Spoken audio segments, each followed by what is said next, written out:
Bonjour à tous, nous sommes très heureux d'être ici et de vous présenter notre projet. Ce projet est le fruit du travail d'une cinquantaine d'étudiants de l'Université Paris 1 Panthéon-Sorbonne. Nous avons choisi de travailler sur un thème large, actuel, universel, qui fait sens pour tous. Un thème essentiel pour prétendre à l'accueil des nations du monde entier sur notre territoire, en France, dans le Grand Paris. Ce thème, c'est l'hospitalité. L'hospitalité, c'est accueillir un inconnu, un invité, pour s'en faire un ami. Il ne s'agit pas seulement de lui offrir le gîte et le couvert, mais de l'accueillir dans la convivialité, dans l'échange et dans le partage. Saviez-vous que hospitalité et hostilité ont la même étymologie gréco-romaine ? La différence entre ces deux notions réside dans la manière de recevoir un inconnu. Dans la méfiance, dans la peur, il devient un ennemi. Mais dans le partage, la curiosité et l'échange, il devient un ami. Le thème de l'hospitalité questionne l'être ensemble dans le monde contemporain. Un monde marqué par la dématérialisation des relations sociales via les réseaux sociaux, un monde marqué par des mobilités importantes, qu'elles soient subies ou volontaires. Et enfin, un monde marqué par de nouvelles tensions politiques, identitaires, religieuses, et par la réaffirmation de certaines frontières. Dans ce contexte, la notion d'hospitalité est à réinventer. Tout comme l'exposition universelle est elle aussi à réinventer.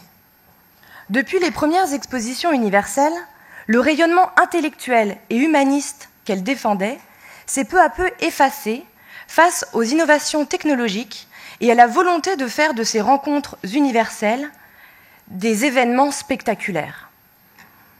La gratuité des débuts a été oubliée face au développement de l'industrie des loisirs qui exige un droit d'entrée et de longues files d'attente souvent dissuasives.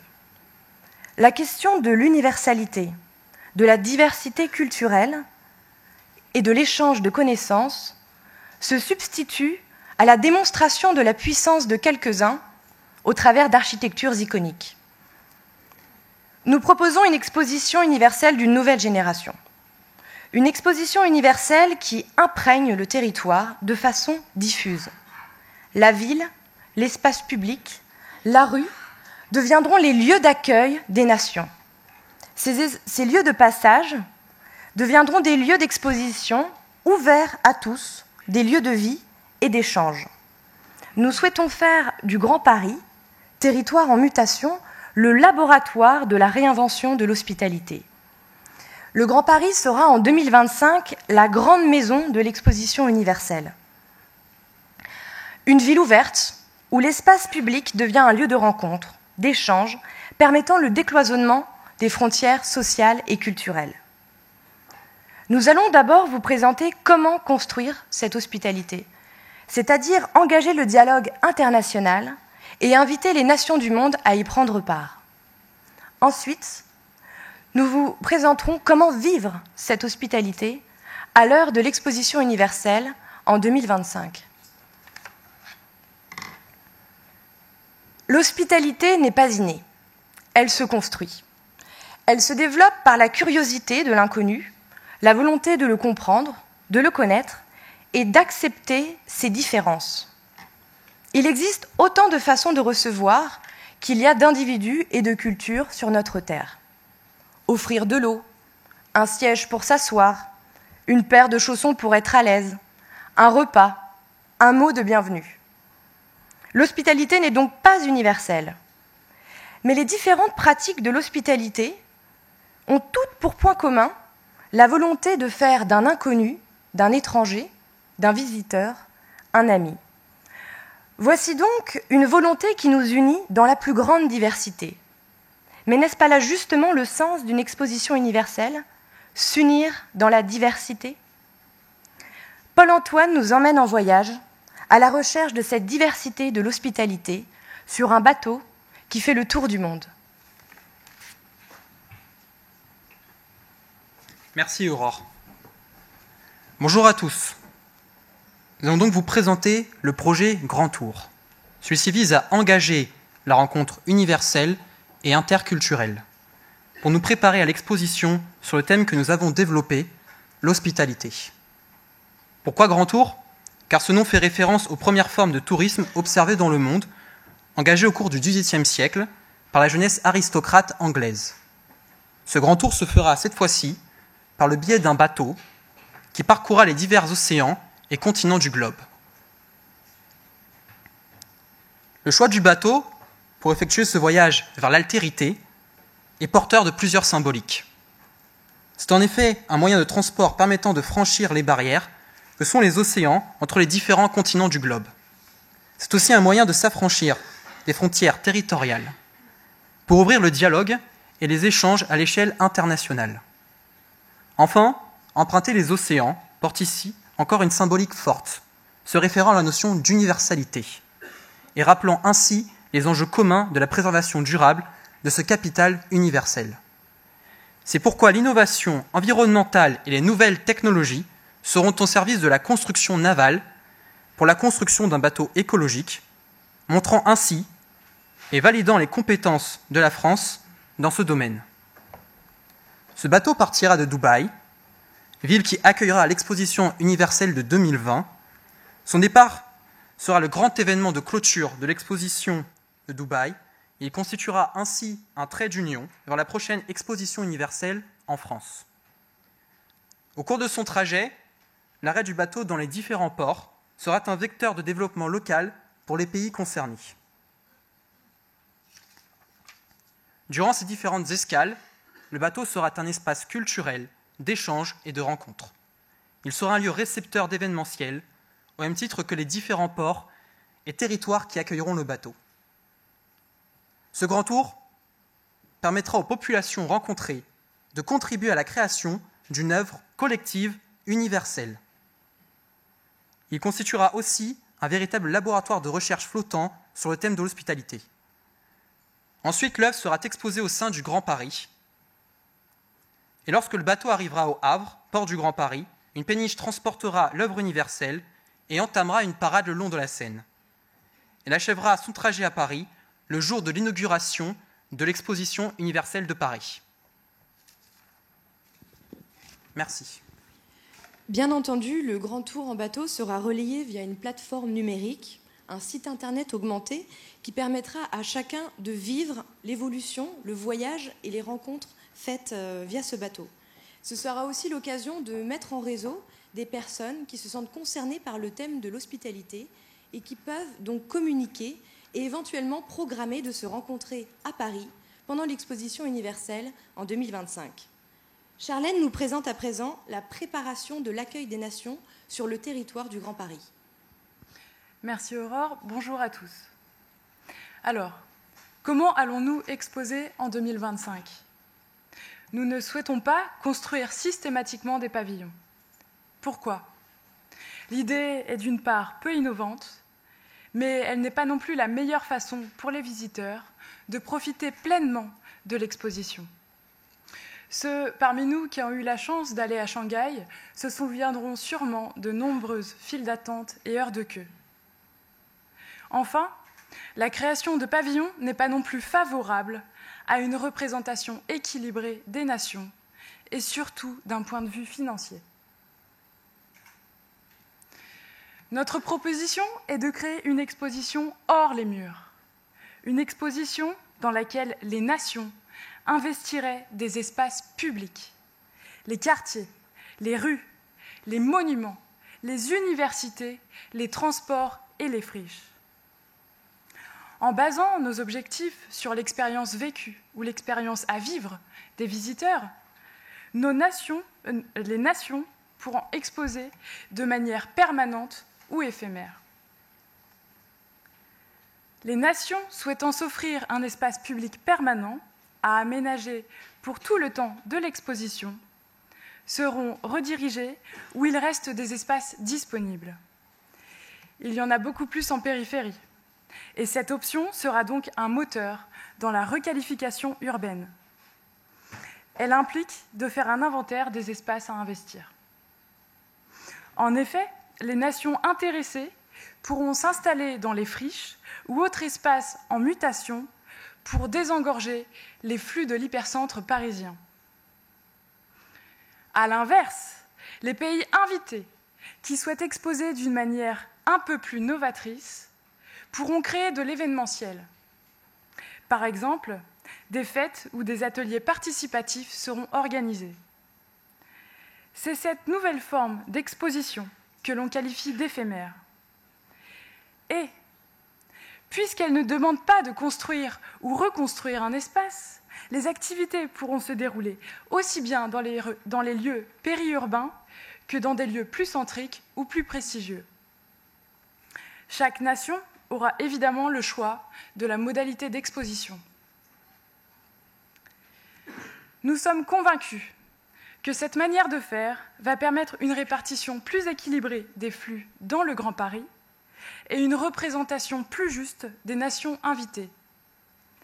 En outre, les visiteurs seront d'autant plus satisfaits que les manières d'exposer seront diversifiées. À propos de visiteurs, nous pensons que les étudiants doivent être au cœur de l'exposition universelle en 2025. Nous devons susciter leur intérêt sur le thème de l'hospitalité, engager le dialogue du savoir-vivre ensemble sur le territoire, car ce sont eux qui construiront le monde de demain. Nous écoutons Bénédicte à ce sujet. Merci beaucoup et bonjour. Nous arrivons à un point important de notre projet, l'universalité. Pourquoi ce terme ? Parce qu'au-delà du simple jeu de mots, nous nous sommes interrogés sur la notion d'université universelle. Et en tant qu'étudiants de l'Université de Paris 1 Panthéon-Sorbonne, nous nous sommes posé la question : qu'est-ce que l'université peut apporter à cet événement universel ?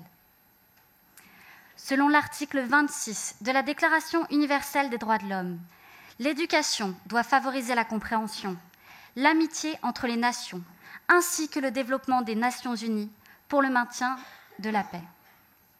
Tout d'abord, cela ne fait jamais de mal de revoir cette Déclaration universelle des droits de l'homme. Mais surtout, plusieurs de ces mots prennent sens avec l'université. En effet, si l'université est d'abord un lieu de savoir et de partage des connaissances, donc de savoir partager, elle est également un écrin, un lieu de contact et de rencontre entre les hommes, quelle que soit leur nation d'origine. Un programme du même ordre que celui d'Erasmus+, sera ainsi développé pour multiplier de manière significative les venues d'étudiants étrangers.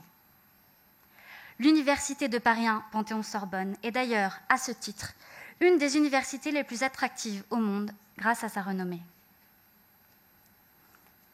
Pour l'exposition universelle 2025, l'université sera donc un catalyseur d'échanges culturels, mais pas une université. Pas seulement notre université, mais bien évidemment, la mobilisation de la totalité de l'enseignement supérieur est nécessaire pour assurer un rayonnement international au niveau technologique, social ou encore culturel. Très concrètement, ce réseau sera construit en amont, puis pendant l'exposition universelle, par des échanges individuels, c'est-à-dire d'étudiants à étudiants, ou encore collectifs, par des programmes de formation ou des échanges entre équipes de travail, entre autres. Les étudiants seront incités à créer ce type de lien grâce à un soutien financier. Soutien qui sera accordé avec la contrepartie d'un investissement autre de la part de l'étudiant, comme en accomplissant des tâches communautaires, pour ne citer qu'un exemple. Les liens créés devront être pérennisés, et la création d'un campus universitaire pour accueillir sur des périodes courtes des étudiants étrangers peut à la fois initier ces liens, mais également les rendre plus pérennes. Enfin, il semble logique d'avoir une université ouverte sur le monde de l'entreprise. Cela existe déjà, certes, mais devra être développé sur l'échelle mondiale pour être à la hauteur de l'ambition de 2025. Il semble aussi logique d'avoir des événements, comme cela fut le cas en 1837, où 3000 instituteurs du monde entier avaient été invités aux conférences de Marie-Pape Carpentier à l'Université de Paris 1, Panthéon-Sorbonne. Toutes ces initiatives ont pour but de créer l'université universelle, en remettant au centre l'échange mondialisé du savoir et des cultures, avec 2 effets principaux: la valorisation d'un lien social pérenne et le rayonnement du savoir français, qui aujourd'hui n'est pas toujours au premier plan. Construire l'hospitalité, c'est donc aller vers l'autre, engager le dialogue. C'est apprendre des autres et ouvrir notre territoire. C'est donner aux nations du monde la possibilité de le transformer pour en faire un territoire d'hospitalité, où les rencontres interculturelles et intergénérationnelles sont rendues possibles. Construire l'hospitalité, c'est veiller à des retombées positives durables grâce à l'investissement notamment des étudiants. Comment cette exposition universelle va-t-elle se vivre en 2025 ? La mobilité sur le territoire jouera un rôle déterminant dans l'appropriation du territoire par chacun, les Français, les Franciliens et les visiteurs, pour créer de nouvelles identités et de nouvelles continuités urbaines. Je laisse la parole à Charlène sur ce point.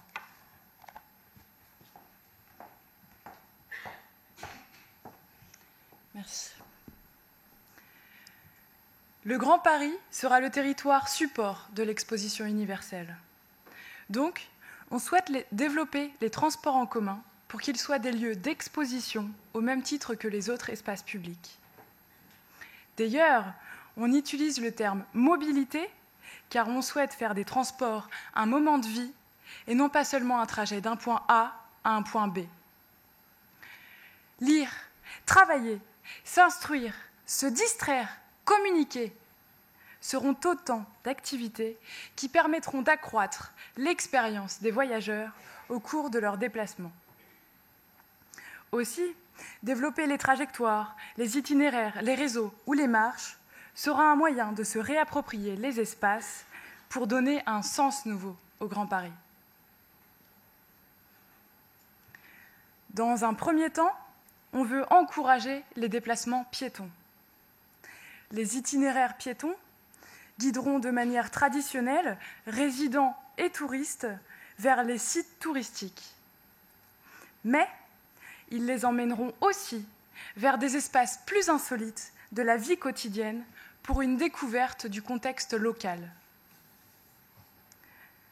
Le but de ces itinéraires sera d'une part permettre une vision de la diversité culturelle et des particularités de chaque quartier, et d'autre part redistribuer plus équitablement les flux et par conséquent les retombées économiques et sociales. Une approche sensible et créative des déplacements consisterait à bouleverser tous les sens du promeneur et sa perception des lieux. Cela implique l'intervention d'artistes, de performeurs, d'architectes, d'urbanistes pour mettre en scène des éléments de la promenade ou créer des parcours à thème. Dans le prolongement de ce que nous souhaitons développer pour la marche, on pourra animer les transports en commun pour en faire des espaces conviviaux, des espaces d'expression artistique et d'innovation technologique. On veut ici transporter au sens figuré. Ralentir la vitesse des transports lorsqu'ils proposent un panorama intéressant sur le territoire est une manière d'égayer les transports. Qui n'a jamais rêvé que le métro ralentisse sur la ligne 6 lorsqu'il traverse la Seine et offre un point de vue insaisissable sur la Tour Eiffel ?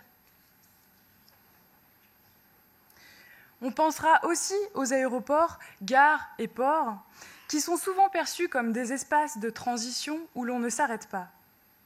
Ils deviendront pour l'exposition des lieux symboles de l'hospitalité, des lieux de rencontre et d'échange. Mais comment peut-on y arriver ? Les nations invitées pourront investir les lieux en amont et carte blanche leur sera donnée pour proposer des aménagements, des mises en scène et des animations. Les différents projets dans ces différents lieux seront un vecteur de la coopération transnationale et pluridisciplinaire.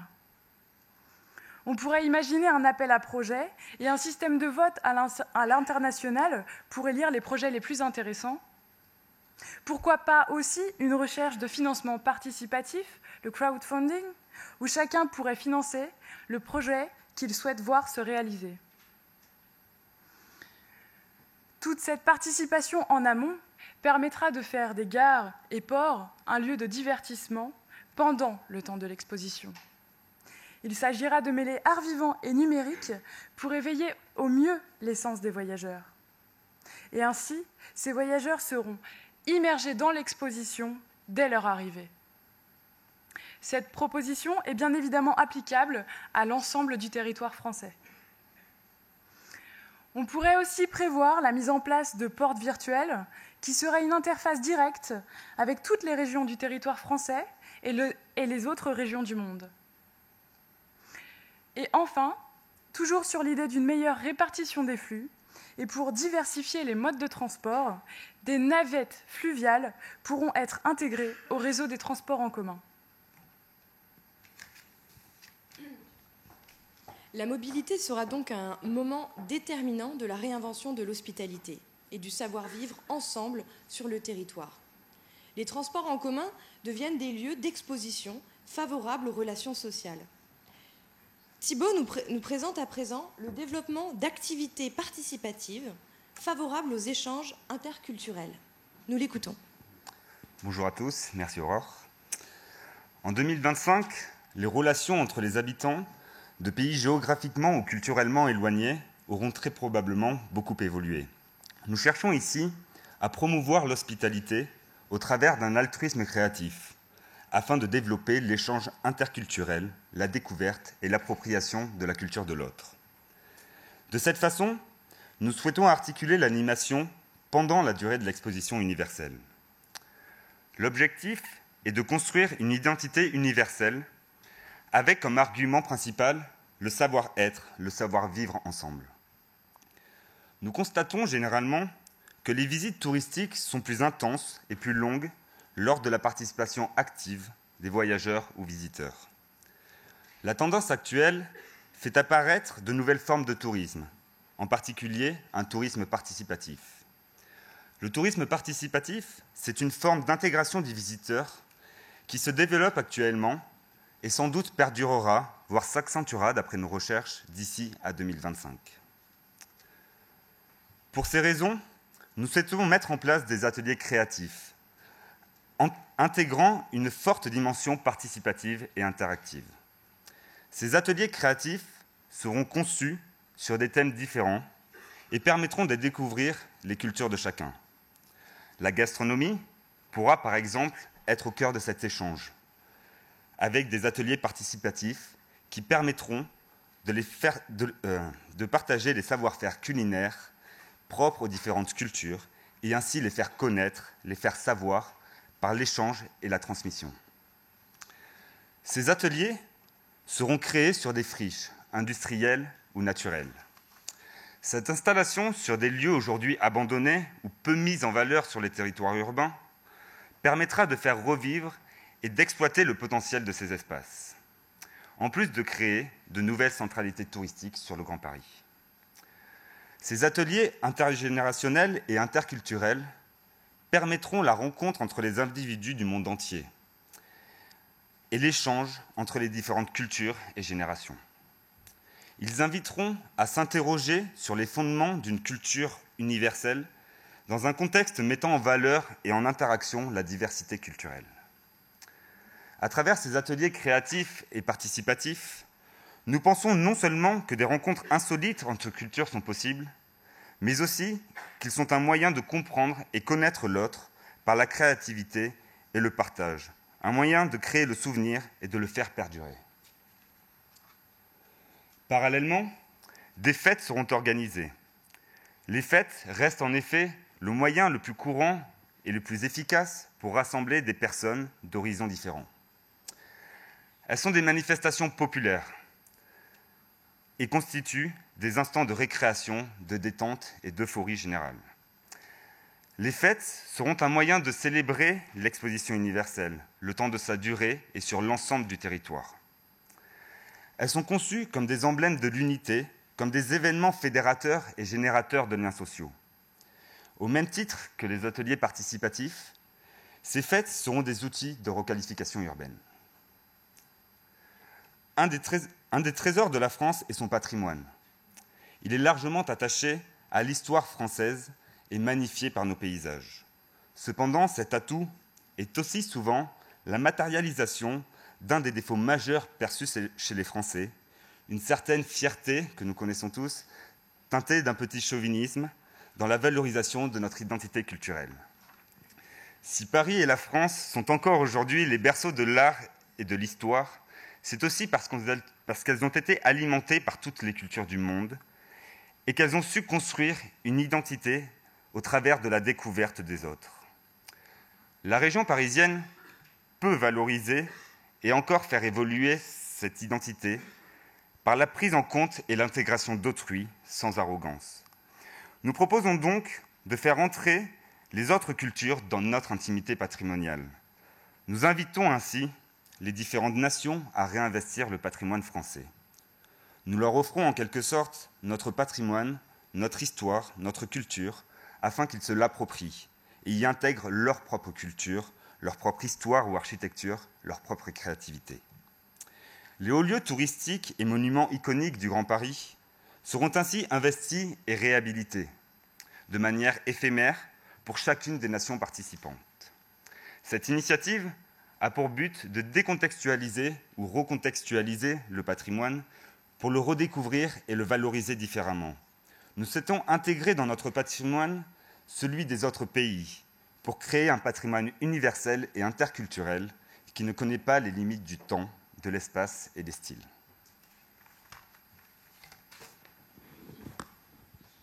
Les fêtes, les ateliers participatifs et les sites patrimoniaux seront des moments et des espaces de rencontres culturelles. Mais la réinvention de l'hospitalité, du savoir-être ensemble, passe également par le partage de valeurs plus simples, de moments plus intimes au quotidien. Je laisse la parole à Bénédicte. Merci encore. Nous allons traiter ici de la question de l'hébergement, qui est un point sensible de l'organisation de cet événement. En effet, vous avez peut-être pu vous rendre compte par vous-même du problème que rencontre actuellement Paris autour de l'hébergement. La concentration d'hôtels dans la circonscription de la ville, additionnée à un manque de chambres, crée un véritable engorgement et un accès parfois difficile à l'hébergement, notamment à des prix modestes. Comment faire, me direz-vous ? La solution est dans les modes alternatifs d'hébergement, qu'ils soient marchands ou non, et par des innovations architecturales. En ce qui concerne les modes marchands alternatifs, vous en connaissez certains peut-être, cela va de la location d'appartements, en passant par les gîtes jusqu'aux chambres d'hôtes. Vous en connaissez d'autres un peu moins, ce qu'on appelle les hôtels inattendus dans leur forme, c'est-à-dire qu'on va les trouver là où on ne les attendait pas. Pour ne vous citer que quelques exemples, on peut penser à une usine désaffectée, à une université ou encore à des logements sociaux. En ce qui concerne les modes non marchands, on peut penser à l'échange d'appartements, mais nous nous sommes concentrés surtout sur ce qu'on appelle le couchsurfing. Le couchsurfing est la possibilité de dormir gratuitement chez l'habitant. Pas facile, certes, à imposer aux habitants, notamment aux Parisiens. Cependant, développer ce mode alternatif permettra de redéfinir le rôle de l'habitant, qui peut devenir gage de qualité suivant certaines normes. L'habitant doit être encouragé à être un véritable hôte, tout en étant ambassadeur de son territoire. Il faudra, pour cela, le former sur les retombées positives que peut induire un tel comportement. Il y a là une volonté d'authenticité. L'habitant doit tenir un rôle d'hôte en partageant son quotidien, notamment en ce qui concerne le repas, car c'est là aussi un aspect important de la gastronomie qu'il ne faut pas négliger. Les professionnels du tourisme pourront également faire le choix de développer cet aspect de partage du quotidien, ou tout du moins de privilégier les expériences personnalisées. Cela sera positif pour le tourisme et permettra peut-être de modifier l'image classique du Parisien, pas toujours avantageuse malheureusement. Pour finir, Je vais juste attirer votre attention sur un concept architectural nommé Urban Camping, que vous pouvez voir sur le côté. C'est un concept qui est pensé pour être économique pour le touriste. On en revient donc ici à la notion d'accessibilité dont je vous ai parlé tout à l'heure. Comme vous pouvez le voir, il est constitué de plateformes sur lesquelles seront installées en réalité des tentes. Il est économique, facilement démontable et pourra durer toute la durée de l'exposition. Cependant, on ne peut séparer cette idée de son concept, à savoir qu'il a une valeur sociologique forte. En effet, il est pensé pour être installé dans des lieux de prestige. Il y a là une certaine idée de transgression. En effet, je ne sais pas si vous pouvez le voir au fond, mais on pourrait installer le camping urbain sur les Invalides. Évidemment, c'est provoquant. Mais c'est l'idée. C'est l'idée d'offrir peut-être une vision sur Paris et son patrimoine que certains visiteurs n'auraient jamais eu la possibilité de voir.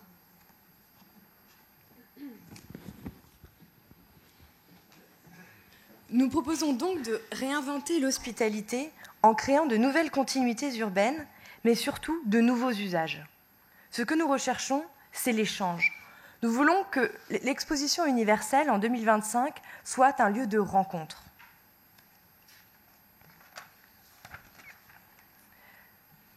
Lorsqu'à la rentrée universitaire, il nous a été proposé de travailler sur un projet pour la candidature de Paris à l'exposition universelle 2025, la candidature de la France, excusez-moi, nous avons compris qu'au-delà de l'organisation d'un événement assurant le rayonnement international de notre pays, il s'agissait avant tout de s'interroger sur ce que nous souhaitions offrir aux autres nations. Notre projet, Ensemble, réinventons l'hospitalité, est une invitation. Nous invitons toutes les nations à partager un moment de vie, une expérience humaine. Nous les invitons à partager leur culture, leur savoir-faire, leurs connaissances, leur vision du monde et leur désir d'avenir. C'est un projet social, culturel et éthique qui vise à comprendre le monde que nous construisons. Au cours des siècles, la capitale française s'est affranchie de ses frontières. Elle a détruit une à une les fortifications qui la séparaient de l'ensemble de son territoire français. Aujourd'hui, une étape est encore franchie pour construire le Grand Paris. Nous souhaitons construire une ville plus grande pour accueillir toujours plus de diversité, pour offrir à ses habitants plus d'espace de vie et d'échange. C'est pourquoi nous invitons toutes les nations à nous apprendre à mieux vivre durablement sur le territoire. Nous les invitons à participer à notre exposition pluriverselle. Merci de votre attention.